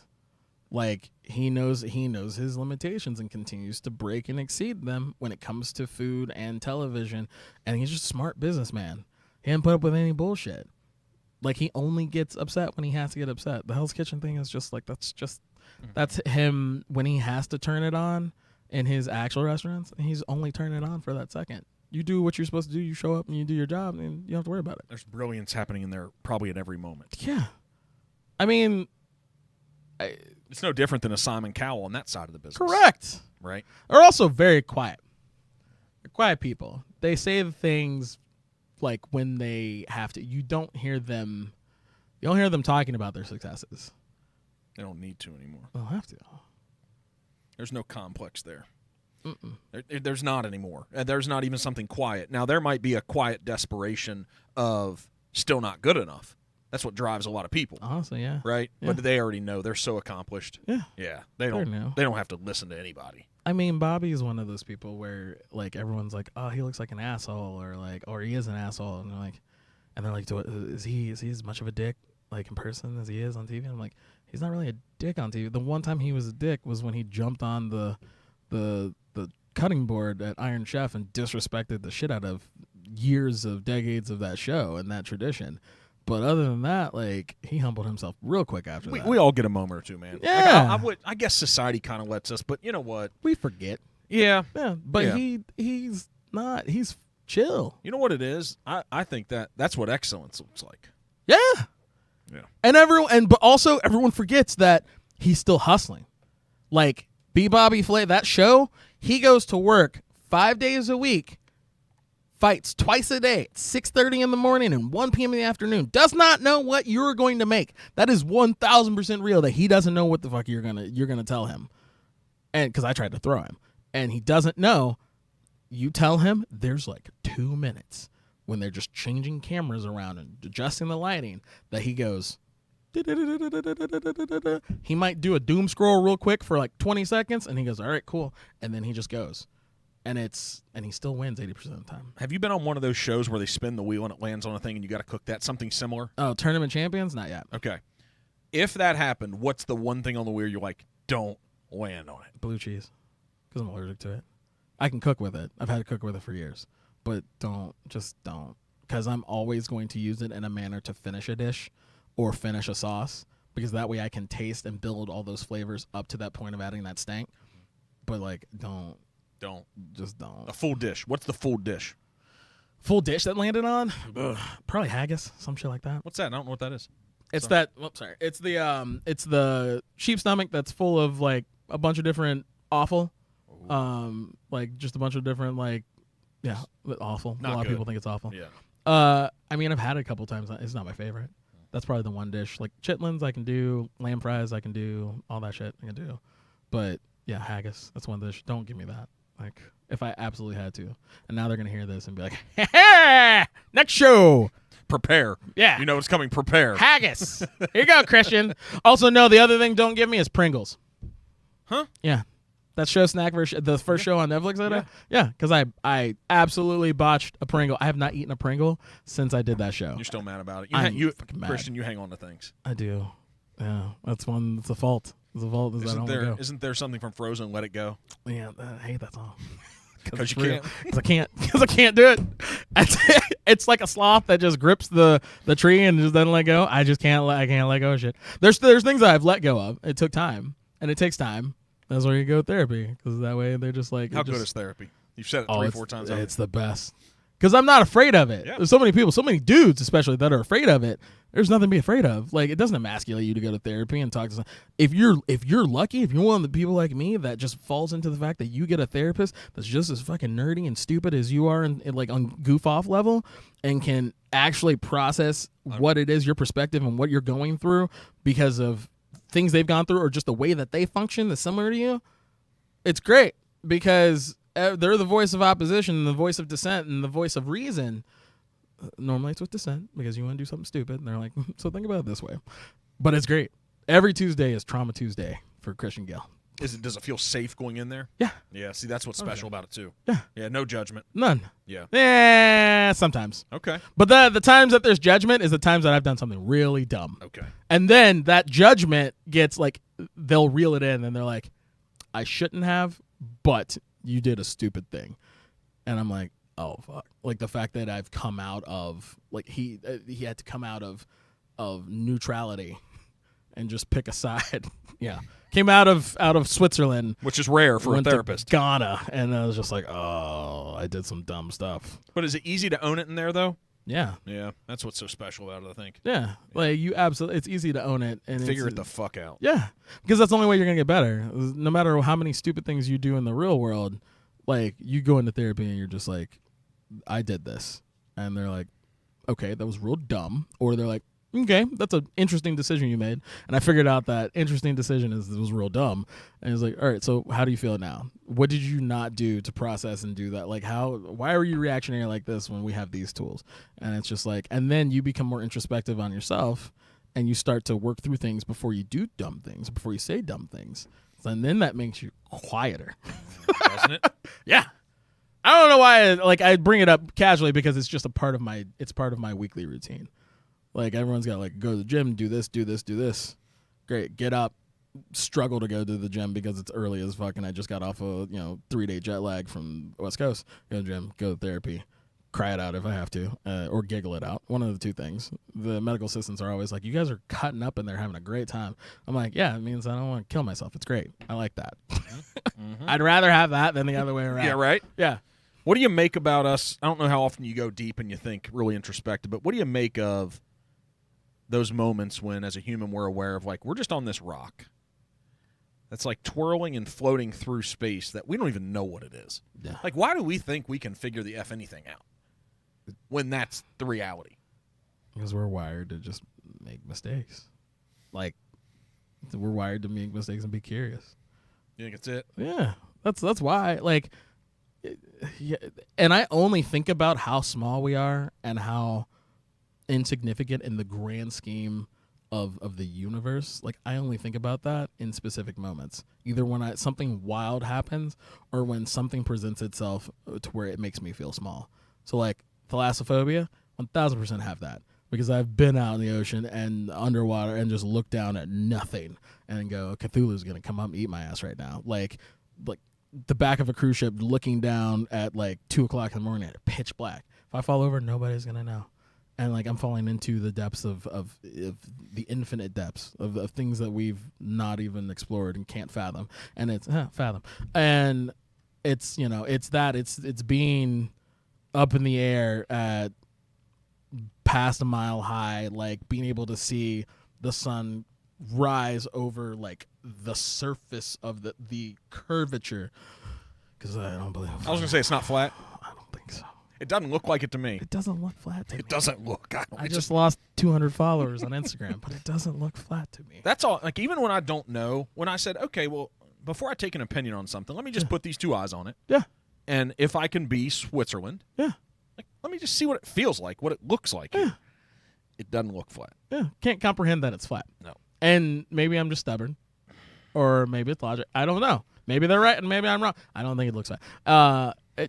Yeah, it's those moments that are so massive that it's hard to quantify them and really draw them in and comprehend them within your head, like on a small scale, because they're so large and so massive. And that's when I realized, like, I'm insignificant in the grand scheme of things. I'm just going through the motions. I'm affecting the people that I'm affecting on a day-to-day basis and making choices that affect my life in the future, but like it means nothing in the grand scheme of the universe. Yeah, isn't it just like, hey, let me just make somebody's life a little bit better today? Trying, yeah. Mine and somebody else's. Yeah. Positively affect somebody and give them positive core memories. If I can instill a positive core memory with anybody that I have a significant interaction with, which I try to make every single one of them significant. Like JoJo did for you. Yes. He probably didn't even think that he did.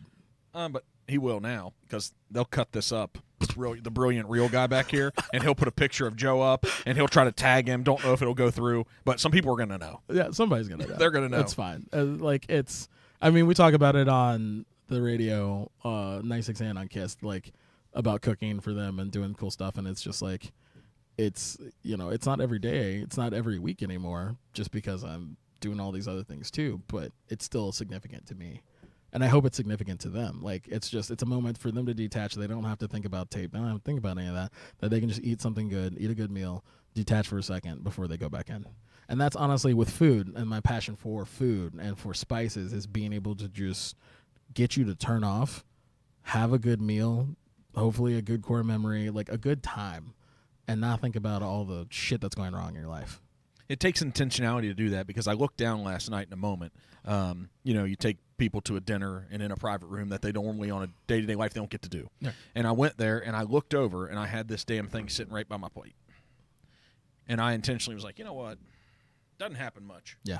But it's going in my pocket. It's going on, yeah. And so it takes intentionality to really approach life this way, I think, because it's so hard because it's coming at us. Mm-hmm. But I think that one moment, if anybody else sees it, it sends a message. Right. But it's for me too. Like, hey, let me make sure I'm all in here. Correct. Right in this moment, be present. And the fun part about that is that it's perceived two ways. It just depends on the relationship you have with the person that you're affecting by doing that. Because in the moment with your friends, with most of your family, with people that you don't know, you're getting to know, acquaintances and associates, they see you do that. They see you do either the pocket, or they see you turn it over and push it to the side, and it's, oh shit, he's all in. But then past relationships, I've done that, and you're hiding some shit. No, my stuff doesn't turn off. This does not turn off. There is someone texting me, messaging me for 5 different jobs that I have going on at one time. Yep. Someone is trying to get my attention, and I'm making sure that attention is on you, however it may be. Yeah. You know what? If that's stuff they got to work through. Yeah. Yeah. What do you want to be defined by? I think about this sometimes. Like, me personally, I don't care about my legacy, about how people feel about me when I'm gone. For me, it's more like, hey, I want to make sure that it mattered. Whatever my shit was, that it did matter. That some people are better for me being here versus not. Yeah. That I wasn't the dude to fall off the back of the boat and tomorrow everybody's okay. Yeah. Right? So what do you want to be defined by? Oh, man. Because you got another like 25, 30 to make this happen. I hope so. I don't know. The rate black people are dying by the cops, they probably saw us 35. They're like, that's tomorrow. I think I'm Was sorry. that meant to be a joke or serious? No, half and that's half. self-deprecation. Okay. It's just that's real. Tell people that, and then they're just like, Christian, shut up. And I'm like, what? You're like, that's I reality. turned 35, and they have this like timer in the station thing. Ding, ding, ding. They're like, yep, that one's ready. But you're giving us good stuff and love, man. That's probably why I haven't got a pass right Oh. now. No, but on What do you want serious to be? note, Yeah, what do you want to be defined by? I want to be defined by the. I don't even say it's fun, but just by the positive, memorable experiences that I give other people, and whether that be TV, entertainment value for the moment to take you out of that moment with TV, or take you out of that moment with food. Those honestly are the two things. Like, and it doesn't matter how the food translates. It doesn't matter if it's a noodle stall in a street market. It doesn't matter if it's a biscuit restaurant. It doesn't matter what kind of concept it is. It doesn't matter if it's in your home or at a pop-up or supper club. It doesn't matter. That my food can take you out of whatever is going on that is bringing you unhappiness, and it can bring you happiness in that moment. And if it's not that, it's whatever dumb shit I'm doing on TV that's probably related to food. That just gives you a moment of respite. So that's what I want to be defined by. Are you the same guy on TV? Do you have to be something different? No. It just I don't. works? I'm the same guy. It just works. Well, it works because it was beaten to my head that is who you need to be. Like, and that was Guy. Again, the very first show that I did with him was like a 6-week show called Guy's Big Project, where I was with him every day. And he was instilling these things in 12 of us every day. It was like going to med school plus surgeon, like bring whatever. It was like 9 years of medical college to become this, lifesaver, except it was 9 years of entertainment and hosting and being able to be captivating on TV without being fake. All into like 6 weeks. I don't know why I attributed it to being a lifesaver if it's not, but like it was all of that. And I learned after because that first 2 weeks, I was fake as fuck. I'm sorry. I was fake as all get out. Oh, no, we curse on this bad boy. Fake as fuck, Yeah, boy. no, It was bad. I was, because the theater in me was trying to, like, at that point in time, I was used to Put on a show, emulate and emote for 2,000 people all the way in the back of the theater. In the back, in the black where I can't see it, but I needed to be able to affect them, 300 feet away. So I was trying to do that with a camera in my face. So basically I'm yelling at the people sitting at home, and it wasn't working, and it just came off as fake. And it took him almost sending me home, and him legit making me cry off camera, him and Alex Garnishelli making, like, just, you don't know who you are. You're fake. This is all fake. Even if this is who you're telling us this is who you are. It's coming off as fake. You gotta figure out who you are. We don't give a shit about divorce. We don't care about this. We don't care about this. Like, no, that's all excuses. You gotta not make excuses. You gotta make money, bub. And then you can't be fake. And literally the next week we got to Vegas, and I was so mad because I was like, that's who I am. This is bullshit. And I was like, fine, I ain't gonna do none of that. And I didn't. And he was like, and that's it. And I was just like, I hate this. I hate that you were right. But that's it. And so literally on TV, you might get 10% more in the interview. But that 10% more is, it's the difference of this and this. And that's it. That's it. Normally it's just this. You might just get that. It's just slightly over enthused, but still paying attention and trying to gravitate and captivate. But that takes practice. That takes shoot after shoot after shoot to know the moments that you need to do it. Yeah. Very small, right? Yes. And if you quit when you get yelled at, you never get there. You never get there.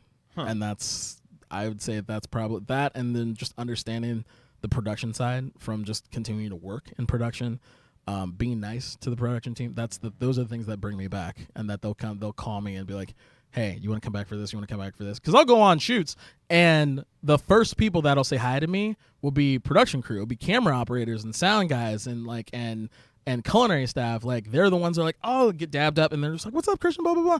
And then these other contestants that have either never done something or they just don't do that, they're like, what the fuck? Like, why are they so buddy-buddy with you? Great, we're going to fucking lose because you're a favorite. I'm like, no, just be nice. Let's just be nice and be you. Don't get on there and try to do something that you're not. I've seen so many people get on a show with me or on a different, like they'll get on a different show and they're just not them. And then everyone at home is like, that's not you. But I've never heard anyone say, that's not you. They're always like, wow, you are exactly the same. You are quirky, dumb in person. That's the only thing that works at a high level.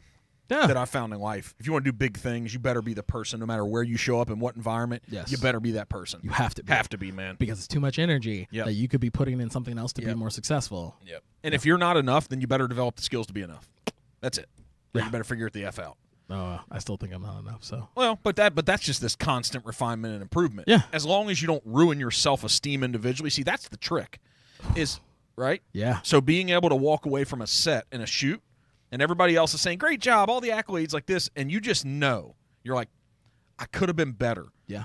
But then saying, okay, I'm not going to ruin myself. Yeah. I'm not going to tear my self-esteem down because we're apt to do that. Yes. Right? I'm just going to look for the refinement and know I can be better. 1,000%. You had just knowing where you can be better. Knowing, and it's not a shoulda, coulda, woulda. It's next time. Doesn't make you a bad person. No. Just be better tomorrow. Just be better. Just be better. Just be better tomorrow. Oh, if I could tell JV Christian that right now, I think he's dumb. Wouldn't have done so many stupid things. Just be better tomorrow. That's it. It's not a shoulda, coulda, woulda. Even in personal life outside of business, it not a shoulda, coulda, woulda. Just be better tomorrow. You'll be better next time. Be better next time. Doesn't matter. Relationship, fucking friendships, whatever. Like they fall apart. Great. They fall apart. Be better next time. So after you leave here today, there's not too much intelligence. I love having a conversation and being curious about people across the table. It's not my job to be smart. It's my job to hang out with people that we want to hear from. But so go and watch. It's not when you're driving, but pull up YouTube. Okay. And type in Anthony Hopkins, the actor. Yeah. Regrets. Okay. It's the best 45 to 60-second snippet that I've ever heard anybody speak about that. They said, and I think it might have been Charlie Rose or Larry King or one of those guys asked him, said, do you have regrets? And he took this moment and he went, no. And he talked about why. It's brilliant. It's brilliant, dude. And the explanation that he gives on why there's no time for regrets, it makes sense. Kind of like when we look at the earth and we're like, looks round. You listen to that and you're like, makes sense. It'll unlock some things. It's awesome, dude. Like it is. I go back to it a lot. And Gotcha. yeah. I mean, I don't regret my failures because without them, I would not be where I am. Like, plus if you regret, that's a different level of hanging on. Like being able to acknowledge my failures and continue to move past them. There you go. Versus regretting that I ever did them in the first place. You're going to keep living in it, man. You keep living in it. Yeah. Like, no, don't regret them. Yep. I'm going to listen to it now, though, because I haven't listened to it now. I'm like, that's... It's awesome. I bet you have one or two of those things. It's like, man, that hit me. That's good. Yeah. Right? I'm sure I do. Yeah. It's... Yeah, you have a couple of them or something, the ones you say. But do that because I bet it'll give you a little bit of perspective, even on, not beating yourself up so much. Yeah. It's funny because, like, this part of... like where the conversation has gone now, it just reminds me of, especially when you're asking me like what do I want to be remembered for, and it's like one of the things or two of the songs that really hit me hard every single time I listen to them, and there's tears every single time. It doesn't matter if I'm in the car with somebody, karaoke. I hate it. I hate that there's always tears, but it's because it matters that they're that ingrained in me. Is so the musical Hamilton. There's a song called "History Has Its Eyes on You." It's like midway through the first act. And then the very last number, there's like a reprise of like one of those themes of History Has Its Eyes on You. Because you have no control who lives or who dies and who tells your story. And you don't have control of that. And then history has its eyes on you, so you better do the best you fucking can. But you have no control who lives or dies and who tells your story. So the villain in your life could tell your story. So you better do the best you possibly can be. Be the best you can be. Live without regrets. Like, because you don't know who's going to tell it. Make it so good. Make it so good. Make it so thick. Make it so decadent with all the, and it doesn't mean masking the bad. It means accepting the bad and moving past it. Make it so good that there's nothing they could say. They can say all the bullshit and it's still beyond palpably positive. just make it that good. What's the dessert that does that to a bad dinner? So, to me, that dessert is sweet potato pie. To a bad dinner, sweet potato pie. Because sweet potato pie, not pumpkin pie. Not for everybody out there. Not sweet potato casserole. PSL, not sweet potato casserole. No. There's sweet potato casserole does not ride the line of sweet and It just decadent goes and savory. It just goes sweet. Yeah. But the thing is that sweet potato pie, a good one, never goes too far off the deep end of sweet. It is balanced. It is on the edge of that diving platform right before, like that quarter of the foot hang, like still pressed on, like they're just balanced.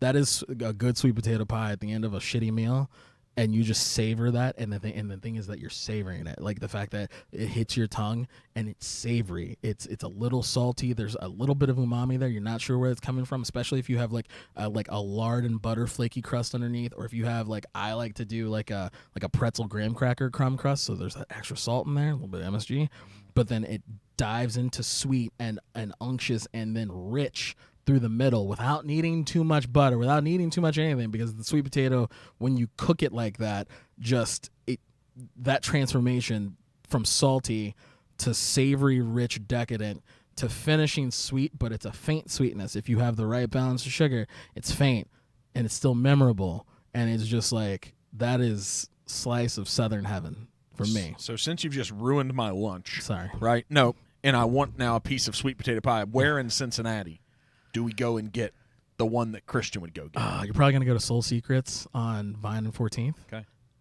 But she ain't got it right now. Well, she that's probably BS. she probably doesn't have it until Thanksgiving. She might have it right now. That's like you going to Starbucks and then not having your pumpkin today. I mean, that's unacceptable. Hey, I can talk to her, but I think So it's that not, she's. you can't just show up and get it 12 months out of the year. I don't think you can. You might be able to. I just don't like the pound cake. You can get 12 months out of the year. The cobbler you can get 12 months out of the year. Sweet potato pie probably not. You know what's bullshit about that? What you just did is that it's like, hey, I'm gonna go on a vacation, and you built this thing up, and it's like I'm going to like the place. Yeah. I'm gonna go out west in the Grand Canyons, and I'm gonna go to Glacier and Ash. I'm gonna do all that. And Christian's like, oh yeah, I'm going to space tomorrow, and you can't go. Yeah, I did not Bezos you just now. That's not what happened. You might have Elon me. Something happened. You're like, this is the dessert, but you can't have it. Okay, that's not to say you can't have. You think the average person has any idea on how to make that dish the way you're talking about it? They should. Okay, well, tell us how we should. Where's the recipe then? What recipe do we go and find and where? I'll post it. Okay. Where will you post it? I'll post it to my Instagram. Okay, is that easy to find? My Instagram? They're going to tag at Foodbrush Ninja. Ooh. Yeah, it's not easy to find. I was that smart, theatrical, artsy-fartsy kid that was like, food brush like a paintbrush, but art, and then ninja because I can't say Afro Samurai because I like anime. Brr. And so then Food Brush Ninja was born, and then I tried to change it to like Chef Christian Gill or some shit, like, or MS Jeezy. Nope. It's Food Brush Ninja. Yep. And it's like it doesn't even roll off the tongue. So No, people it are doesn't. like, I'm like, Food Brush Ninja, and they're like, what did you say? And I'm like, Food Brush Ninja, and they go, oh, and I'm like, you get it? And I'm like, No. you're That's weird. just where I go to find you. Yeah, that's it. Is that from the social media perspective? I mean, you're probably hitting TikTok with some stuff, I'm assuming. We don't do as good of a job on TikTok that we should. I don't do as good of a job on TikTok, and my TikTok is only yams. What is wrong? With Christian? me? What is wrong? Food Brush Ninja, only yams. A lot is wrong with me because OnlyFans became a thing, and then I went, oh. Okay, well, sex sells, but I don't have that to sell, so we're gonna go with food. Oh, you got to sell. Ain't nobody buying it. Ain't nobody buying it. And that's nobody wants change on that transaction. That's what's happening. So I got ripped off. This is a bullshit dinner. I need a good dessert. only yams. Only _ yams. I only made a TikTok account because TV made me. That sounds so vain. They made you. Netflix made me. They literally, for the show, for the Snack vs. Chef, they were like, oh, do you have a TikTok? And I was like, fuck no. And they were like, okay, can you make one? I'm like, why? And they're like, we want to see you do, like, make a snack. I was like, can I just send you a video of me making a snack? No. No, so you make it. We want to see you make it. And then we want to see that you have some, like, you know, some sort of comprehension of how to put content together. You're like, really? I did. I was like, No, but you're like, look at all the videos I've been on. You want to see that I have comprehension? Get the hell out of here. Yeah. And then I did it. What should we be excited about the next big thing coming from Mr. Gill? Oh man. What should we be? If you were us, what would you be excited to see coming from you? There's a rebrand coming on social. Only yams. About to put flavor in fun. Sounds like this is awesome. This is the next brand of the world, y'all. We don't like it when flavors marry. We like it when they fuck. It's gonna be. There's a rebrand coming up for social. Okay. There's a lot more content. There's a new perspective because I'm on the road all the time and I never show anybody what it's like to be on the road because I never think anybody cared. They do. And so now there's gonna be a little bit more. You're gonna show your wife. You gonna show your wife? My life? Yeah. On the road, like wife. You're gonna show it like maybe you've never shown it before. That's the rebrand. Yeah, that's the rebrand. It's called Grind, Slice, Serve. That's gonna be the main tag. There's a couple other ones, but Grind, Slice, Serve is the one that's like played the best with all the. That was hard to come up with, huh? Grind, Slice, Serve. Yeah, ChatGPT, bro. What are you talking about? Grind, Slice, Serve. The other one's Cut, Conjure, Consume because there's just a lot of like I really embrace a lot of things about voodoo that like I don't practice, but I embrace a lot of things about voodoo that I really have come to love and then live by. And then like my passion project has always been a voodoo concept. So cut, conjure, consume instead of create, it was conjure because you're conjuring up flavors and conjuring up cool dishes, and then consume because it's an indulgence, but I like the alliteration, and then cut because I'm cutting everything. But grind, slice, serve, and then the grind reaper. Those are my two, that's the two new things. And then content-wise, or national-wise, grand scale, more grocery games, more Bobby Flay. And that's all I can say for now. So I got two more things here as we wrap up. If you would have relocated, because we're about there. No, you're good. So if you relocated, because you almost left Cincy. Yeah. There's a huge, you said Creole. Yeah. You're all about voodoo. It's like you're a New Orleans dude. I am, but I would relocate to New Jersey, Union City. Yeah. Really? Because Mid-Atlantic and New England, you know what there ain't? Creole. It's not necessarily the voodoo. It's not the mystique of voodoo, but there's no Creole. Is it across from the city, from New York City? Is it close? Yeah. You just take the Holland Tunnel. There's like 3 tunnels and 2 paths you can take to get in that are a lot easier, and it's way less expensive. Okay. Because my first thought I was like, Brooklyn. Like, that's like a bunch of friends in Brooklyn. You got to have Brooklyn. You got to have money. And they ain't got no money. And then on top of that, and then it was Hell's Kitchen because I have a lot of friends in Hell's Kitchen, but there's a different level of ascension that they've made it to that I'm not there yet. And I was like, well, let's just be criminally adjacent. Regionally infamous. And that was also another point to where I don't know, we're wrapping up. There's another point to where I started to realize and look outwards and look inwards from outside, that third party perspective because nobody knows who I am. You're extremely relevant regionally. I am. Yes. Regionally. I am irrelevant on a grand scale. And I'm not necessarily looking to be massively relevant. It's not a grabbing fame for the sake of fame. I want to make good shit because I'm good at making good shit. And connecting with people, obviously. Correct. Yeah. And then the acclaim that comes from that, that's great. Because if that allows me to continue to connect with more people and continue to make more good shit, I want to do that. Yep. Once I started, Cali, Los Angeles, big places in Los Angeles, and then Miami, Chicago, and New York and it was after Netflix too. And it took that. That was a next level thing. Is once then I'm going to these places where I could be invisible, like Clay Aiken Invisible. It was a horrible Creeper song, but once I could hit that point and go there, and then people are like, "Hey," and that's happening now, and it's wild because those are places where don't nobody care about anybody because those are all places where you normally see the titans stars, in the industry. all of them. Yeah, but now there's people just like I'm at a fucking food hall, outside food fair situation in Cali at a really baller place that a lot of stars go, hey, of a lot of people. And then stalls, people in food, oh shit, and I'm like, and they're like, you're famous. I'm like, I'm regionally infamous. And that's what I tell people all the time. I'm like, I'm not famous. I'm just regionally infamous. And they're like, I don't get that. And that seems like some imposter syndrome shit creeping in there. Oh no, it's plain. That's why I got therapy. Full circle. Yeah, it's like I think everybody needs to quit asking if they're worthy. Just do it and go all in and let the thing fucking happen. Just do it. Yeah, man. You gotta just do it. So what about hanging around? There's this idea that if you hang around 3 millionaires, you're gonna be the fourth. Yeah, I've heard that. If you hang around 3, you can take it 3 or 5 or 7. You hang around 3 nationally relevant people, you're gonna be the fourth. Yeah. So you've brought up Bobby Flay, Guy Fieri, right, and some other names. How important has that been for you and your development and your growth? Massively. Yeah. That is titular in the grand scheme of just ascension. Like, and it's ascension it's not ascension in fame, it's just ascension in success. I'm looking to be successful. And like I said, that acclaim that comes with it, that's part of it. But that's not my main motivation. I want to be successful because I'm good at it. And Guy, Bobby, the things that they tell me, the things that it's me listening. It's me shutting up in the moment and listening. I might ask 1 or 2 questions, and it's just like when I went back out there this past month, and it was just like, what am I doing wrong?